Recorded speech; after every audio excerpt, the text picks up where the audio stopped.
नमस्कार.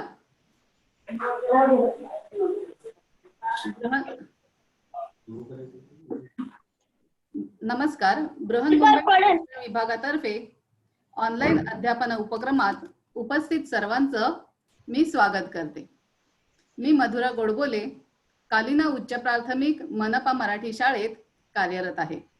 आज आपण इयत्ता 5वी परिसर अभ्यास भाग 1 पाठ 8 सार्वजनिक सुविधा व माझी शाळा हा अभ्यासणार आहोत. आणि आपल्या बरोबर आहेत मिनल परेरा मॅडम. नमस्कार मुलांनो, मी मिनल परेरा सिद्धार्थनगर मनपा मराठी शाळेमध्ये कार्यरत आहे. आजच्या या भागामध्ये आपल्या सर्वांचं हार्दिक स्वागत आहे. आपण दिनांक 12 ऑगस्ट रोजी पाठ 6 पाहिला होता, नियम सर्वांसाठी. आणि त्यानंतर 20 ऑगस्टला आपण पाठ 7 पाहिला होता, आपणच सोडवू आपले प्रश्न.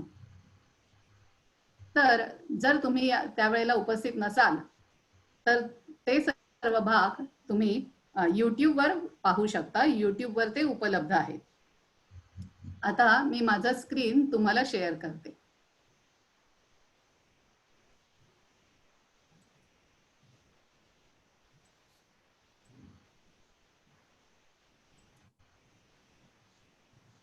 नमस्कार विद्यार्थी मित्रांनो, आपल्या सर्वांचं स्वागत. आज आपण पाहणार आहोत परिसर अभ्यास भाग 1 इयत्ता 5वी सार्वजनिक सुविधा व माझी शाळा. या ठिकाणी आपल्याला सर्वांना स्क्रीन दिसतोय ना, बरोबर? या ठिकाणी आपल्याला काही वस्तू दिसतात घरातल्या. तर मला सांगा बरं, कोणत्या वस्तू तुम्हाला दिसतायत? TV, fridge. हा, आणि हा दुसरा आहे तो मायक्रोवेव्ह आहे. आणखीन विजेवर चालणाऱ्या वस्तू कोणत्या असतात?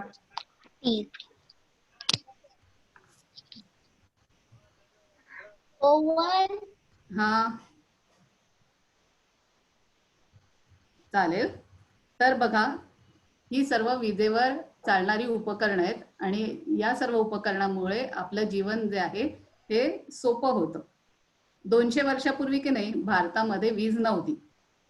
नळानं पाणी पुरवठा होत नव्हता, स्वयंपाकासाठी गॅस नव्हता. या सर्व गोष्टी खेड्यापाड्यात अगदी 20-30 वर्षापूर्वी सुद्धा नव्हत्या. बघा, आपण आता आपल्या घरामध्ये नळ सोडला की आपल्याला पाणी मिळू शकतं. नंतर आपल्याकडे स्वयंपाकाचा गॅस, आता खेडोपाडी सगळ्यांना स्वयंपाकाचा गॅस दिलेला आहे, मिळालेला आहे. तर या सर्व सोयींमुळे आपलं जीवन सुखाचं होतं, सोपं होतं.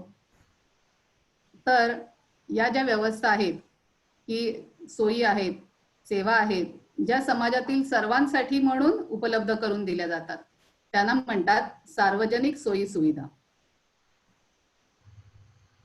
आता पुढे आपल्याला मिनल मॅडम सांगते.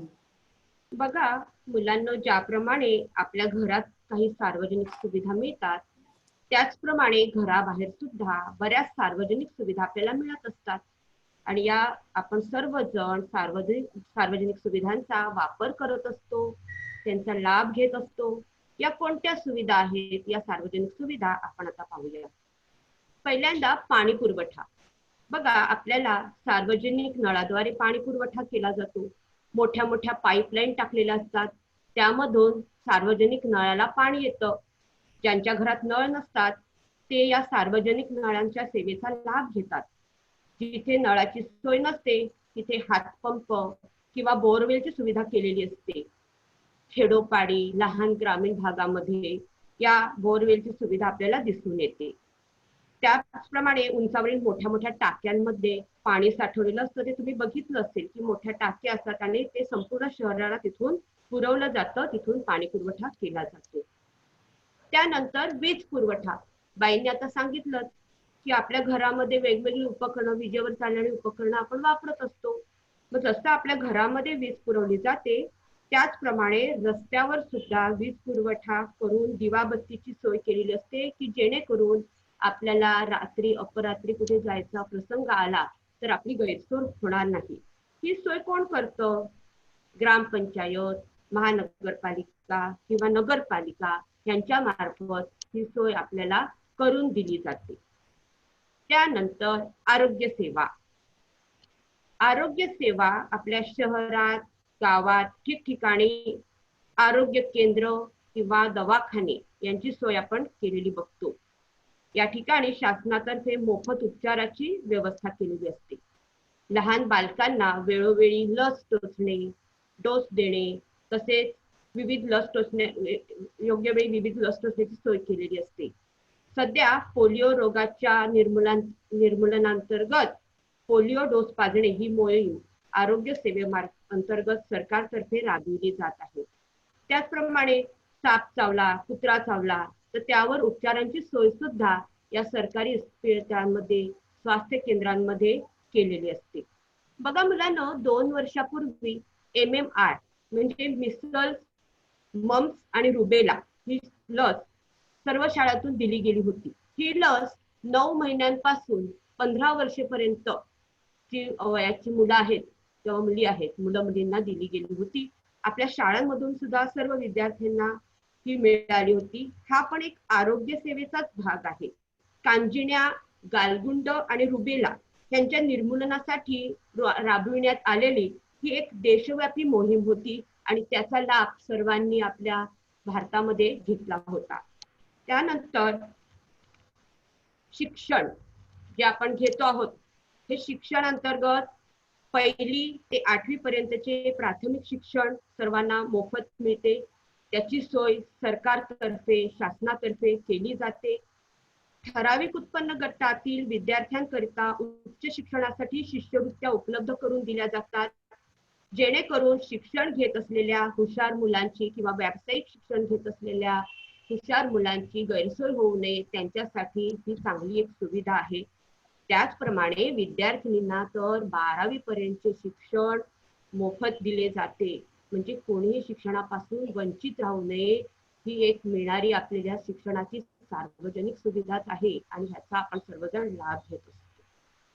आता वाहतुकीच्या सुविधांमध्ये कशा कशाचा समावेश होतो बरं, तुम्हीच सांगा मला बरं. आपण सार्वजनिक सुविधा कुठे जाण्यासाठी वगैरे वापरतो, तर कोणकोणत्या सार्वजनिक सुविधा आहेत बरं, सांगा मला. बस, ट्रेन, गाडी. Very good, very good. आपल्या सोयीकरता राज्यामध्ये किंवा देशामध्ये कुठेही जाता यावे यासाठी विविध वाहतुकीच्या सुविधा असतात. यात बस आणि रेल्वे हे आपण सामान्य लोक वापरत असतो, त्याचा लाभ आपण घेत असतो. याच्यामध्ये विमान सेवा, जलवाहतूक, रस्ते बांधणी, रुळ जोडणी ह्याचा सुद्धा समावेश होतो बरं का मुलांनो. मुंबई सारख्या ठिकाणी तर बेस्ट बसची सोय आहे आणि महाराष्ट्रात, संपूर्ण महाराष्ट्रात स्टेट ट्रान्सपोर्ट म्हणजे ज्याला आपण ST म्हणतो आणि जिला आपण प्रेमाने लाल परी सुद्धा म्हणतो, ही सुविधा तर पूर्ण महाराष्ट्रभर असते आणि त्याच्यातून आपण खेडोपाडी, तुम्ही तर गावी जायला सुद्धा त्याचा वापर करतात हे मला माहिती आहे. रेल्वेची सुविधा तर देशांतर्गत कुठेही जाण्यासाठी आपल्याला उपलब्ध करून दिलेली एक सरकारने चांगली सुविधा आहे आणि रेल्वेचे जाळे तर संपूर्ण देशात पसरलेला आहे आणि त्याचा लाभ सर्वसामान्य जनता घेत असते. आता बघा, म्हणजे रेल्वे जरा बंद आहे ना कोरोनाच्या मुळे, त्यामुळे आपली किती गैरसोय होते. सगळ्या माणसांना, सामान्य माणसांना कुठे येता जाता येत नाही. आता त्याचं महत्व आपल्याला बरोबर कळतंय. आणि बघा, रस्ते बांधणी जे असतात ना, त्याच्या सुद्धा वाहतूक सेवेमध्ये समावेश होतो बरं का मुलांनो. टपाल सेवा, टपाल सेवा माहितीये का रे तुम्हाला मुलांनो? काय असतं रे टपाल सेवा, माहितीये तुम्हाला? आपण ठिकठिकाणी नाक्यावर ना छोटी लाल पेटी बघितली असेल, त्यात पत्र टाकली जातात आणि ही पत्र आहेत ना, पोस्टमन काका घरोघरी पोचवत असतात. बघा, विविध भागातून पत्रे, पार्सल, मनी ऑर्डर करण्याची सुविधा या पोस्ट ऑफिस मुळे आपल्याला मिळते. एकदा तुम्ही त्या पोस्ट ऑफिसला भेट द्या, म्हणजे तुम्हाला कळेल कसं असतं ते पोस्ट ऑफिस. आजच्या मोबाईलच्या जमान्यात जरी पत्राचे महत्व कमी झालेले असले ना, तरी टपाल सेवा किंवा डाक सेवेचं स्थान मात्र सार्वजनिक सुविधेमध्ये अबाधित आहे आणि ते राहणार आहे. दूरध्वनी, दूरध्वनी म्हणजे आपण ज्याला टेलिफोन म्हणतो, ही सेवा सुद्धा सार्वजनिक सुविधांमध्येच येते का बरं का मुलांनो. MTNL म्हणजे महानगर टेलिफोन निगम लिमिटेड किंवा BSNL या दूरध्वनी अर्थात टेलिफोन सुविधा पुरविणाऱ्या सरकारी सेवा आहेत आणि यांच्यामुळे आपण भारतात किंवा भारताबाहेरही संपर्क साधू शकतो. किंबहुना या सुविधांमुळेच जगाशी आपण जवळीक साधली आहे. यातूनच इंटरनेटची सेवाही आपणास या जमान्यात उपलब्ध झालेली आहे आणि आपण सर्वजण एकदम जवळ आलेलो आहोत. अग्निशमन दल, बरेचदा आपण फायर ब्रिगेडची गाडी विशिष्ट घंटेचा आवाज करीत जात असताना पाहिली असेल. ती विशिष्ट घंटेचा आवाज सुद्धा तुम्ही ऐकला असेल, सायरन सारखा. तर तांबड्या रंगाची ही गाडी आणि त्यावर सेवेसाठी तत्पर असलेले ती फायर ब्रिगेडची हेल्मेट घातलेले कर्मचारी किंवा त्याला आपण जवान म्हणूया. गावात कुठेही आग लागली तर ती विझवण्यासाठी ते तत्पर असतात. बघा मुलांनो, आग लागण्याच्या वारंवार घटना घडत असतात आणि त्यावेळी या अग्निशमन दलाच्या सार्वजनिक सुविधेमुळेच त्या वेळीच आणि लगेच विझवल्या जातात. आणि ह्यांना जर आपल्याला संपर्क साधायचा असेल तर 101 हा नंबर आपण फिरवायचा आहे किंवा डायल करायचा आहे की लगेच आपल्याला ही सुविधा प्राप्त होते. पोलीस, आता शहरात गावात शांतता व सुव्यवस्था राखण्याचं काम हे पोलीस दादाच करतात.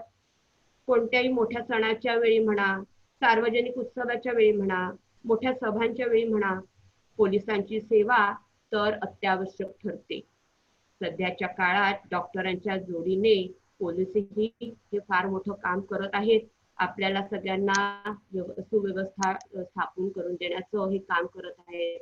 हे खाकी वर्दीतले पोलीस आपले मित्रच आहेत आणि त्यांच्यामुळेच आपल्या शहरात शांतता सुव्यवस्था राखली जाते. गुन्हेगारी जगतात सुद्धा ह्यांचा फार मोठा वचक असतो. आता सध्याच्या काळात डॉक्टरांच्या जोडीने काम करताना ह्यांना कोरोना योद्धा म्हणूनच गौरवण्यात आलेले आहे आणि ही सार्वजनिक सुविधा आहे म्हणूनच आपण सुखाने घरामध्ये किंवा बाहेरही चांगल्या प्रकारे जगू शकतो. बँका, आपल्या भारतात सध्या एकूण 12 राष्ट्रीयकृत बँका आहेत आणि इतरही दुसऱ्या बँका आहेत. या आपल्याला आर्थिक सुविधा देण्याचं काम करतात. म्हणजे काय, तर या ठिकाणी जाऊन आपण कर्ज घेणे, बचत करणे, मनी ऑर्डर करणे यासारखी कामं करत असतो. यांना आर्थिक व्यवहार म्हणतात. या सगळ्या सुविधा आपल्याला बँकांतून मिळतात.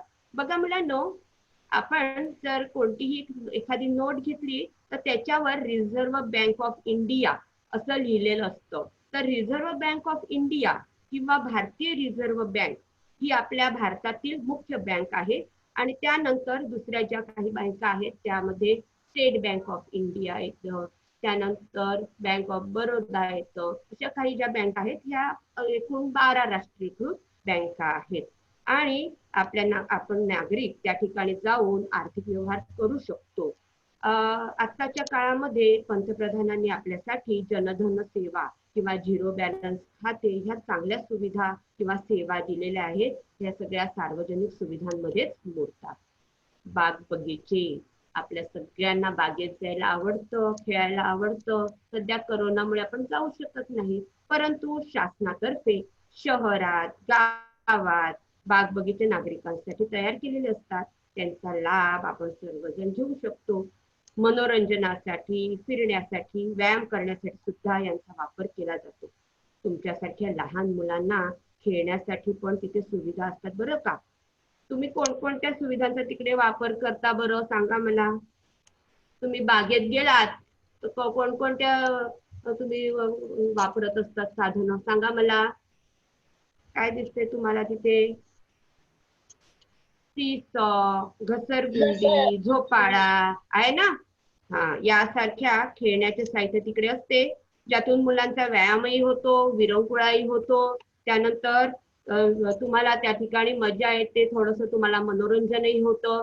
अशा प्रकारे तुम्ही बाग बगीच्यांचा चांगल्या प्रकारे वापर करू शकता. अगं ह्या लहान मुलांसाठीच नसतं, तर लहान मुलांबरोबरच मोठी माणसं सुद्धा फिरण्यासाठी, व्यायाम करण्यासाठी तिथे येत असतात. काही ठिकाणी नाना नानी पार्क सुद्धा असतात बरं का मुलांना. ही सगळी आपल्याला शासनाने दिलेली सुविधाच आहे बरं का. नाट्यगृह, विविध ठिकाणी नाट्यगृहांची किंवा सिनेमागृहांची सुद्धा आपल्यासाठी सोय केलेली असते, जिथे नागरिकांची मनोरंजनाची सोय होऊ शकते. नियमित काम करणाऱ्या लोकांना मनोरंजनाची पण गरज असते. याकरता नाट्यगृह, सिनेमागृह यांची सोय उपलब्ध असते. ठराविक शुल्क देऊन त्यांचा लाभ आपल्याला घेता येतो. मनोरंजनाबरोबरच समाज उद्बोधनाचं काम सुद्धा यातून होत असतं. ही सुद्धा एक सार्वजनिक सुविधाच आहे. पोहण्याचे तलाव तुम्ही बऱ्याच ठिकाणी बघितले असतील की नाममात्र शुल्क घेऊन शासनातर्फे ही सुविधा नागरिकांना उपलब्ध करून दिली जाते. त्या ठिकाणी पोहण्याचे प्रशिक्षण सुद्धा दिले जाते. तुम्ही लहान मुलं त्या ठिकाणी जाऊन त्याचा लाभ घेऊ शकता. त्यांची फी सुद्धा काही फार मोठी नसते. त्या नाममात्र शुल्कामध्ये तुम्हाला पोहण्याचा सराव मिळत असतो. ही सुद्धा एक सार्वजनिक सुविधा आहे. बरं का मुलांनो, सार्वजनिक सेवा त्या देणाऱ्या संस्था आणि आपण सर्व मिळून सार्वजनिक व्यवस्था तयार होते. आता आपली शाळा सुद्धा ही एक सार्वजनिक व्यवस्थेचा भाग आहे बरं का. तुमच्या ह्या 8व्या धड्यामध्ये तुमचा परिसर अभ्यास 1 मध्ये 8वा धडा आहे सार्वजनिक सुविधा आणि माझी शाळा.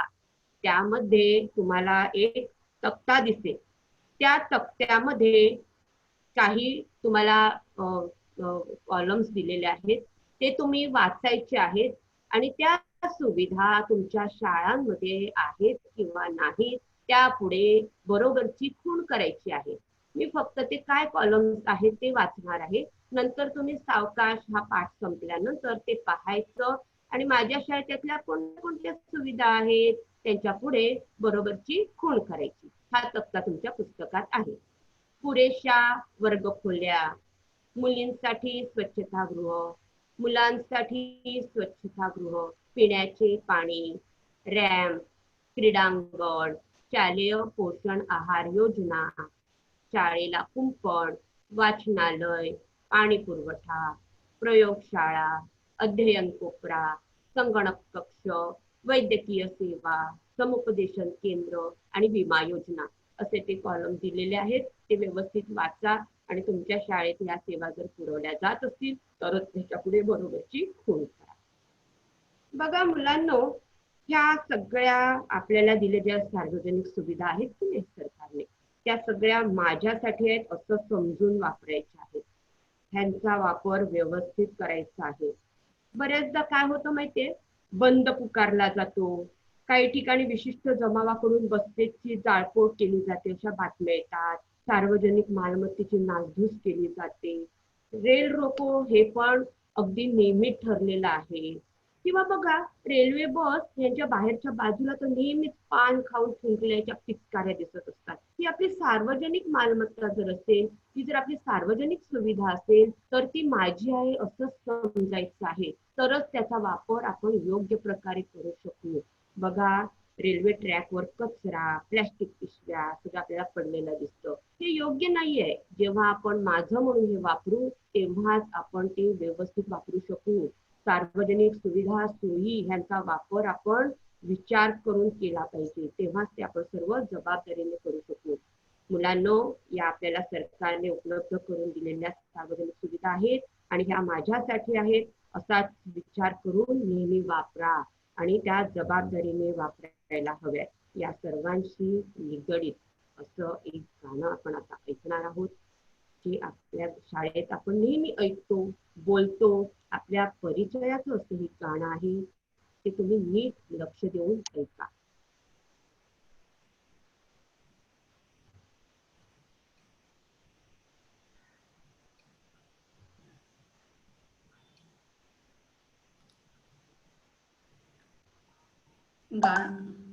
गाणं नाही सुरू होते वाटतं.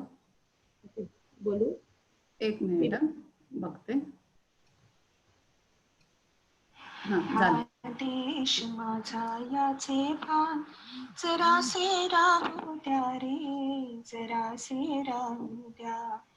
हा देश माझा याचे भान जरासे राहू द्या रे, जरासे राहू द्या. हा उंच हिमालय माझा, हा विशाल सागर माझा,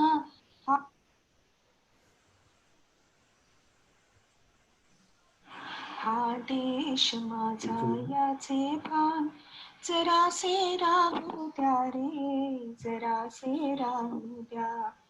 हा देश माझा याचे भान जरासे राहू द्या रे, जरासे राहू द्या.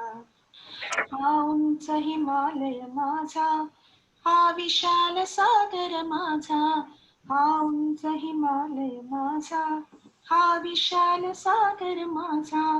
या गंगा यमुना शेती धरती बाग बगीचा माझा, या गंगा यमुना शेती धरती बाग बगीचा माझा. अभिलाषा यांची धरिता कुणी नजर वाकडी करिता, अभिलाषा यांची धरिता कुणी नजर वाकडी करिता. या मरण द्यावया स्फुरण आपल्या बाहू पाहू द्या रे. हा देश माझा, हा देश माझा याचे भान जरासे राहू द्या रे, जरासे राहू द्या.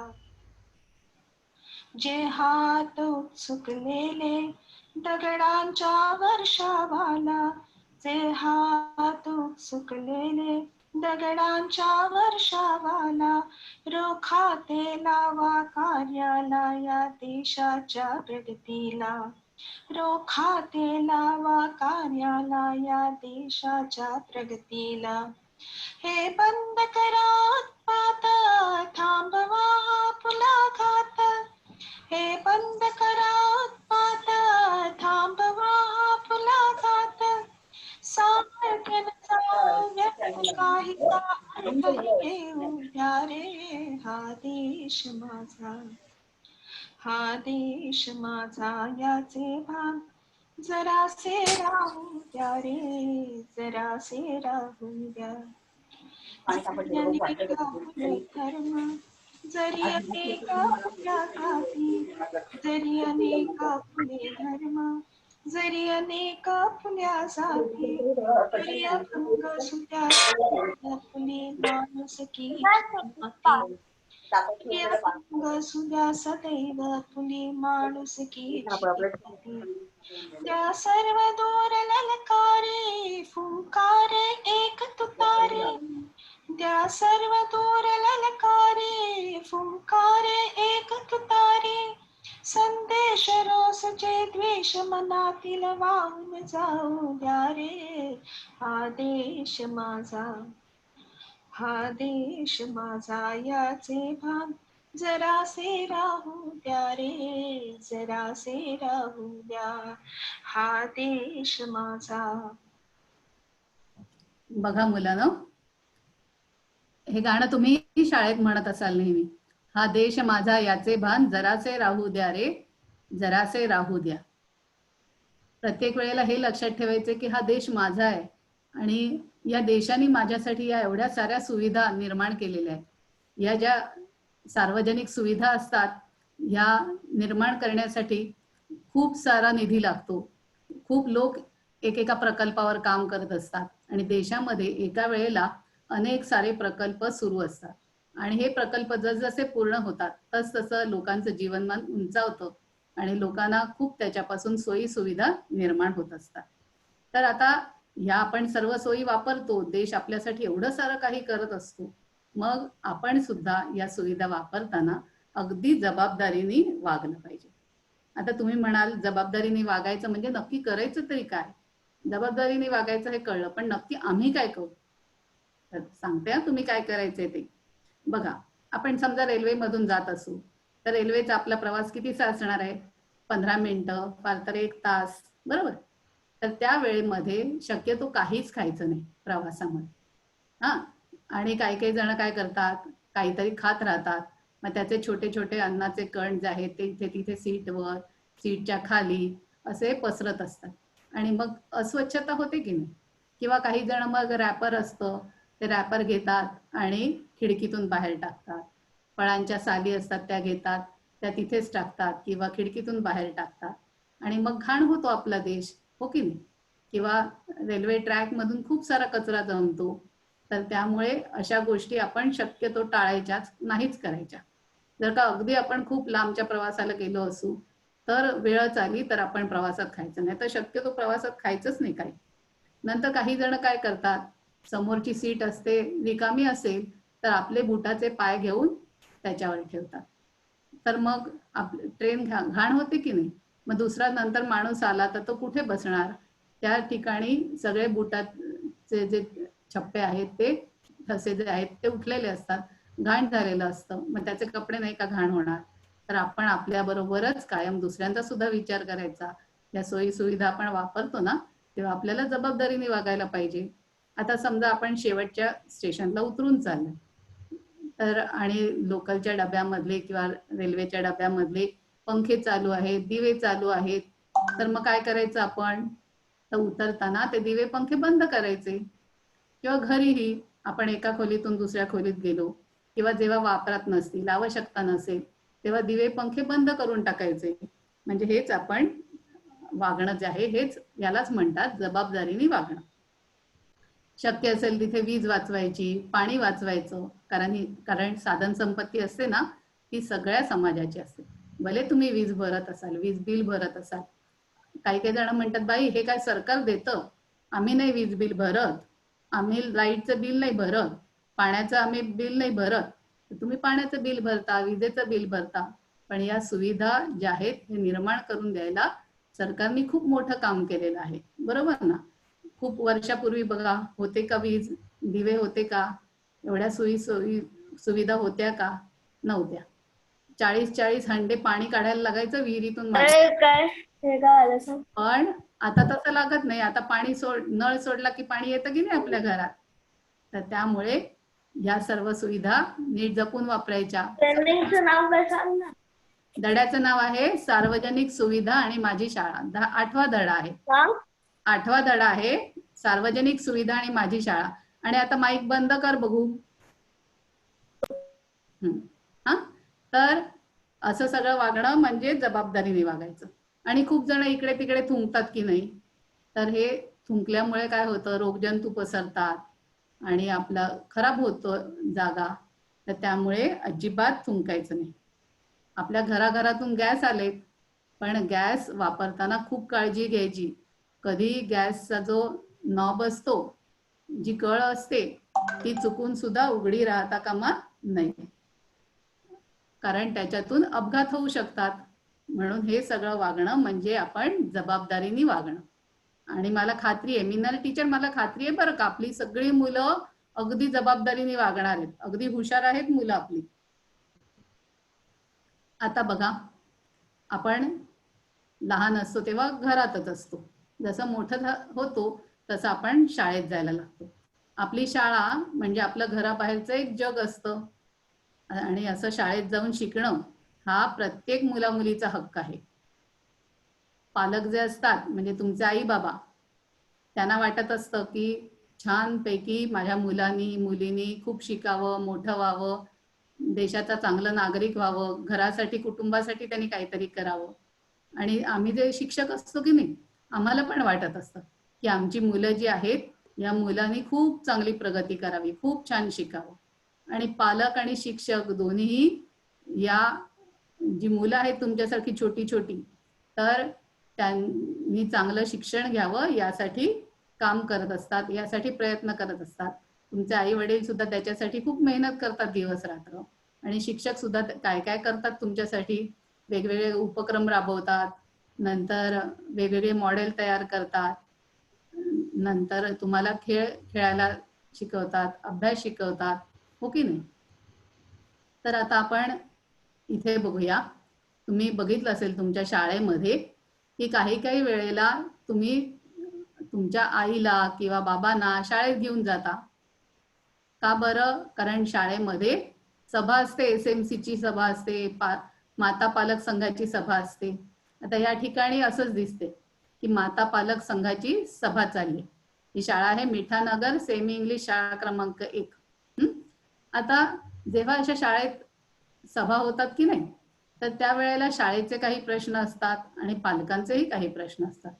दोघांचेही प्रश्न महत्वाचे असतात, पण एकमेकांच्या सहकार्याने हे प्रश्न सुटू शकतात. आता मी आमच्या शाळेचं एक उदाहरण सांगते.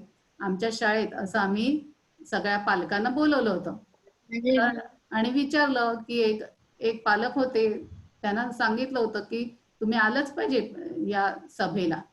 ते पालक आले तर आम्ही म्हटलं काय हो तुमचा मुलगा जो आहे तो येत नाही शाळेत, खूप रजेवर राहतो.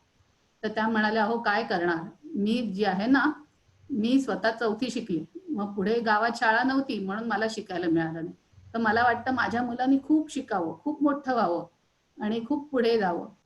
पण मी कामाला जाते, माझी कामाची वेळ आहे 8 वाजल्यापासून 2 वाजेपर्यंत आणि मुलाची शाळा असते शाळेत त्याला निघायला पाहिजे 12:30 वाजता आणि तेव्हा काही मी घरात नसते, घरात आजी असते.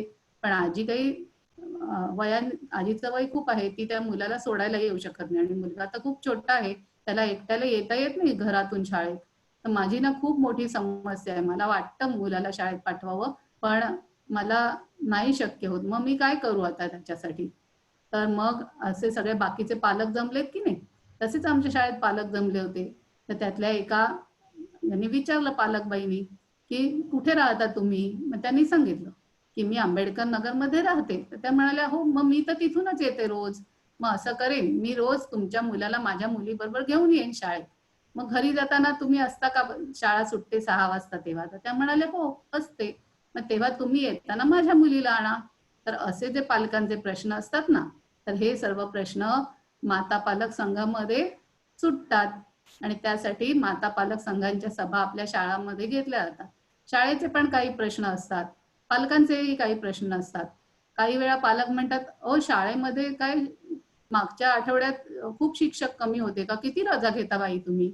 मग आम्ही सांगतो आम्ही रजा नव्हत्या घेतल्या, पण आम्हाला ट्रेनिंग होतं, त्या ट्रेनिंगसाठी जावं लागतं. आता अभ्यासक्रम बदलतोय ना, मग काही काही वेळेला आम्हाला ट्रेनिंगसाठी जावं लागतं. मग ते म्हणतात पण मग वर्गावर कोण? आम्ही म्हणतो हा तर आमचा पण मोठा प्रश्न आहे ना. आम्हाला तुम्ही बघा, घरी जर का 1-2 मुलं असतील तर पालकांना सांभाळायला होत नाही, तर शिक्षकांच्या समोर तर किती मुलं असतात. तर मग त्या म्हणतात की आपण काहीतरी याच्यावर उपाय करूया. तर बाई असं कधी असेल तर तेव्हा तुम्ही आम्हाला कळवा, आम्ही SMC चे जे सभासद आहेत ना, ते आम्ही येत जाऊ कधीतरी शाळेमध्ये. तर आता इथे बघा या रिकाम्या वर्गामध्ये हे SMC चे पालक, SMC म्हणजे माहितीये का तुम्हाला? SMC काय असतं? शाळा व्यवस्थापन समिती असते, स्कूल मॅनेजमेंट कमिटी. तुमच्या शाळेमध्ये आहे का स्कूल मॅनेजमेंट कमिटी? तुमचे पालक जातात शाळेत सभेला? हो हा हो बरोबर, शाबास. सगळ्यांचे पालक जातात ना. तर या ठिकाणी रिकाम्या वर्गावर हे एक पालक जे आहेत ते आले आहेत आणि ते त्या मुलांना मदत करतायत अभ्यास करण्यासाठी. आता बघा कधी कधी आपल्या शाळेत बालकोत्सव असतो, आपण छान नाटक करतो, डान्स करतो, तयारी करतो. आता त्यावेळेला सगळ्या मुलांना एकदम तयार करायचं असतं. कोणी सांगतं मला बाई मला साडी नेसवून द्या, कोणी म्हणतं बाई माझी लिपस्टिक बरोबर आहे का, एक जण म्हणतं मुलगा मला फेटा द्या ना बांधून, एक जण म्हणतं बाई माझ्या बांगड्या बघा बरोबर आहेत का, आणि गळ्यात मी ही माळ घालू का ती माळ घालू. आता एक बाई एवढ्या सगळ्या मुलांना कशा तयार करणार, किंवा जेवढ्या 2-4 बाई असतात शाळेत तर मग अशा वेळेला पालक सुद्धा येतात मदतीला शाळेच्या आणि सगळेजण मिळून बघा किती मुलांना छानपैकी तयार केलंय आणि स्पर्धेसाठी, बालकोत्सवासाठी, नाटकासाठी सगळे मिळून आपल्या या तुमच्यासारखी जी छोटी छोटी मुलं आहेत त्यांना तयार करतात. आता हा बघा जवान झालाय, बंदूक बिंदूक घेऊन अगदी तयार रेडी, हो की नाही? आणि असं मग पालक सगळेजण येतात, सभागृह खचाखच भरतं शाळेचं आणि सर्वांच्या उपस्थितीमध्ये विद्यार्थी समाज प्रबोधन करणारे काही काही कार्यक्रम सादर करतात आणि मग आपले पालक पण खूप त्याचा आनंद घेतात. त्यांना पण खूप बरं वाटतं, हा माझा मुलगा एकदम स्टेजवर काहीतरी छानपैकी कार्यक्रम करतोय, नाटकात काम करतोय, माझा मुलगा वाघोबा झालाय, नंतर माझी मुलगी आहे ती छान नाच करतेय आणि खूप छान छान असे कार्यक्रम असतात आणि पालक त्याचा खूप आनंद घेतात, मुलं पण खूप आनंद घेतात. आता या ठिकाणी आमच्या शाळेमध्ये एक NGO म्हणजे एक संस्था आहे, तर त्या शेड म्हणून संस्था आहे. तर त्या संस्थेतल्या एक बाई कधी कधी आमच्या शाळेत येतात आणि मुलांसाठी काही काही उपक्रम करतात. या ठिकाणी या वैशाली पटेल मॅडम मुलांना साबण बनवून दाखवतात आणि मुलं पण बघा किती उत्सुकतेने शिकतात की साबण कसा बनवायचा. आता गावातील लोक असतात, माजी विद्यार्थी असतात, अनेक संस्था असतात, या शाळेला मदत करत असतात. शाळेच्या जडणघडणीमध्ये समाजाचा वाटा असतो.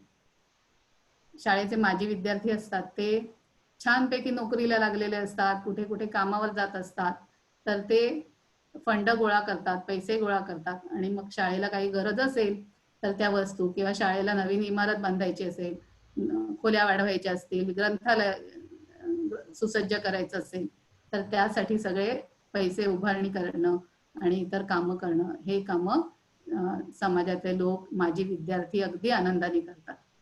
आता जेव्हा नवीन भारतामध्ये नवीन संगणक आले ना, तर तेव्हा काय झालं की संगणक हा अगदी नवीनच भारतामध्ये आले होते, विशेष लोकांना माहिती नव्हतं.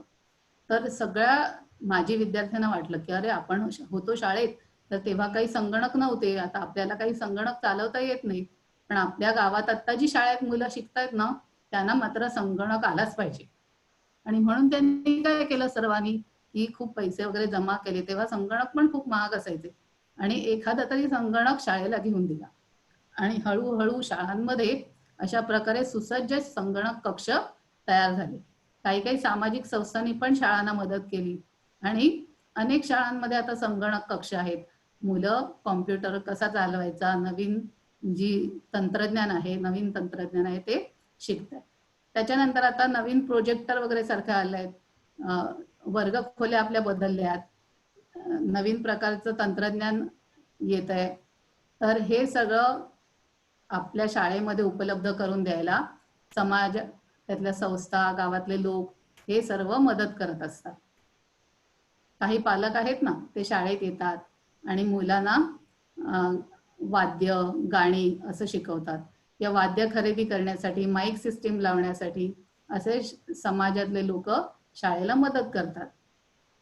काही वेळेला माजी विद्यार्थी असतात ते आत्ता शाळेत जे विद्यार्थी शिकतात त्यांची नाटकं बसवतात, नंतर लेझिमचा एखादा गट तयार करून देतात आणि जेव्हा काही कार्यक्रम असतात तेव्हा हे माजी विद्यार्थी शाळेला मदत करत असतात.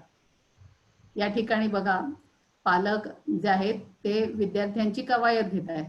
नंतर योगा दिन आपण साजरा करतो तेव्हा सुद्धा अनेक पालक शाळेत भेटी देतात आणि मुलांबरोबर योगासनं करतात किंवा काही पालक आधी 8-15 दिवस येऊन मुलांना योगाचे धडे सुद्धा देतात. आणि माजी विद्यार्थी असतात ना ते काही काही गावांमध्ये गावांमध्ये जे माजी विद्यार्थी असतात ते काय करतात की आपल्या शाळेची टीम आली पाहिजे, जेव्हा वेगवेगळ्या शाळांमध्ये गावागावांमध्ये स्पर्धा होतील तेव्हा आपल्या शाळेची टीम जिंकलीच पाहिजे बरं का, असं ठरवून मग आपल्या शाळेचा जो संघ आहे त्यातली जी मुलं आहेत त्यांची प्रॅक्टिस करून घेतात, त्यांना नवीन नवीन डाव शिकवतात आणि संघ तयार करायला मदत करतात शाळेला. आता ज्या प्रकारे गावातले लोक, माजी विद्यार्थी, अनेक संस्था शाळेला मदत करत असतात त्याप्रमाणे शाळा सुद्धा समाजाच्या जडणघडणीमध्ये समाजाची प्रगती होण्यासाठी मदत करत असते. शाळेचा सुद्धा खूप मोठा वाटा असतो. आता कसं काय बुवा शाळा मदत करते, तर शाळेचे जे विद्यार्थी आहेत ते शिकून मोठे होतात, मोठे झाल्यावर ते वेगवेगळ्या ठिकाणी नोकरी करतात, विज्ञान, कला, आरोग्य, शेती, उद्योग, संशोधन वेगवेगळ्या क्षेत्रामध्ये जातात आणि त्या क्षेत्रामध्ये छान चांगलं काम करून स्वतःचं योगदान देतात आणि त्यामुळे समाजाची प्रगती व्हायला मदत होते. पण ते मोठे झाल्यानंतर, पण आता लहान असताना तुमच्यासारखे छोटे छोटे असताना काही मदत करू शकता का तुम्ही समाजाला? तुम्हाला असं वाटत असेल मी काय करू शकतो, नक्कीच करू शकता. मग काय करू शकता बरं? तर आता ही मुलं बघा, तुमच्याच सारखी आहेत, सिद्धार्थनगर मनपा उपरा मराठी शाळा पी साऊथ विभाग. आता या मुलांनी काय केलंय, ग्रंथ दिंडी काढली, दिसते तुम्हाला? 15 ऑक्टोबर आपला वाचन प्रेरणा दिन असतो, त्या दिवशी ग्रंथदिंडी काढली. कधी कधी आपल्या शाळेत पावसाळ्यामध्ये वृक्षदिंडी आपण काढतो आणि गावामध्ये आजूबाजूच्या परिसरामध्ये यामुळे वाचनाचा प्रसार करणं, नंतर साक्षरता प्रसार करणं, आजूबाजूला झाडं लावणं असे कार्यक्रम राबवले जातात. आणि तुम्ही भाग घेता की नाही अशा कार्यक्रमामध्ये? तुम्ही पण नक्कीच भाग घेत असाल अशा कार्यक्रमामध्ये. दिंडी वगैरे काढतात तेव्हा हो. गेला असाल दिंडीला, मग मला माहितीये तुम्ही घेता भाग. आता इथे वाकोला मनपा शाळेतले विद्यार्थी आहेत, हे प्रभात फेरीमध्ये सामील झालेत. स्वच्छते संबंधित प्रभात फेरी काढली होती आणि यामध्ये हे मुलं सामील झाले. तुम्ही पण असं प्रभात फेरीला कुठे कुठे शाळेबरोबर शिक्षकांबरोबर आपल्या नक्कीच गेला असाल. नंतर शाळेमध्ये नाटकं बसवतात, पथनाट्य बसवतात आणि पथनाट्य जी बसवलेली असतात ना, ती वेगवेगळ्या गोष्टींचा प्रसार करणारी असतात की भ्रूण हत्या नको, नंतर कौटुंबिक जाच जो होतो तो होता कामा नये, नंतर हुंडा घेऊ नका, स्वच्छता पाळा, गंदगी छोडो. तर अशी वेगवेगळी पथनाट्ये जी आहेत ती शाळेतली मुलं बसवतात आणि आजूबाजूच्या परिसरामध्ये करतात आणि त्यामुळे नागरिकांमध्ये जागरूकता निर्माण होते वेगवेगळ्या प्रश्नासंबंधी. तर तुम्ही सुद्धा खूप काही करू शकता. आता इथे ना हे मिठानगर सेमी इंग्लिश शाळा क्रमांक 1 यामधलं हे दृश्य आहे. इथे त्या शाळेने काय केलं तर पालकांसाठी एक स्पर्धा घेतली होती. कसली स्पर्धा माहितीये का? पाककला स्पर्धा.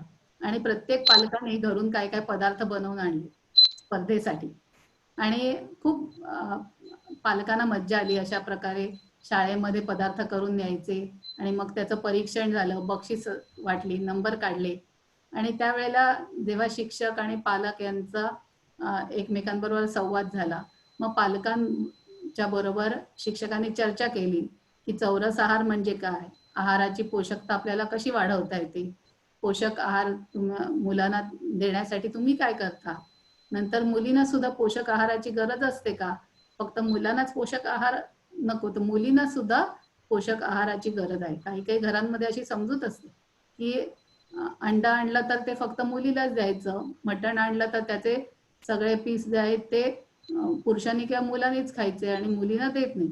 आणि तर तसं नाहीये, त्यामध्ये भरपूर सारी प्रथिनं असतात आणि मुलींना सुद्धा त्या गोष्टीची आवश्यकता असते. तर असं सर्व जो भाग आहे या चर्चा ज्या आहेत या पालकांमध्ये आणि शिक्षकांमध्ये घडून आल्या आणि त्यामुळे जी मानसिकता असते ना ती बदलायला मदत होते. आता ही कलिना शाळा आणि मराठी शाळा आणि हिंदी शाळेतल्या मुली आणि मुलांनी चित्र काढले. आदिल खान आणि अकबर अली यांनी काढलेलं हे चित्र आहे. तर यामध्ये अशा प्रकारे गंदगी भारत छोडो, गंदगी मुक्त भारत अशी वेगवेगळी चित्र पोस्टर तयार करून मुलं परिसरामध्ये तुम्ही लावू शकता की लोकांमध्ये जागरूकता निर्माण होईल की स्वच्छता जी आहे ती पाळली पाहिजे, इथे तिथे कचरा नको टाकायला. नंतर खूप प्रदूषण जे होतं तर ते प्रदूषण कसं कमी करता येईल, प्लॅस्टिकच्या पिशव्या न वापरता आपण जर का कापडी पिशव्या वापरल्या तर काय होईल. तर अशा प्रकारे आपल्या पालकांना सांगून आजूबाजूला आपल्या परिसरातल्या लोकांना सांगून तुम्ही काय करू शकता, एक प्रकारची जागरूकता समाजामध्ये निर्माण करू शकता, समाजाच्या प्रगतीला मदत करू शकता. आता हे एक छान चित्र काढलंय सबिया अब्दुल शेख वाकोला हिंदी शाळेच्या मुलीने आणि हे आहे व्यसनमुक्ती संबंधी. आपण आजूबाजूला बघतो की खूप जण व्यसनाच्या आहारी गेलेले आहेत. तर अशा प्रकारे पोस्टर लावून आपण त्याबद्दल लोकांमध्ये जागृती निर्माण करू शकतो.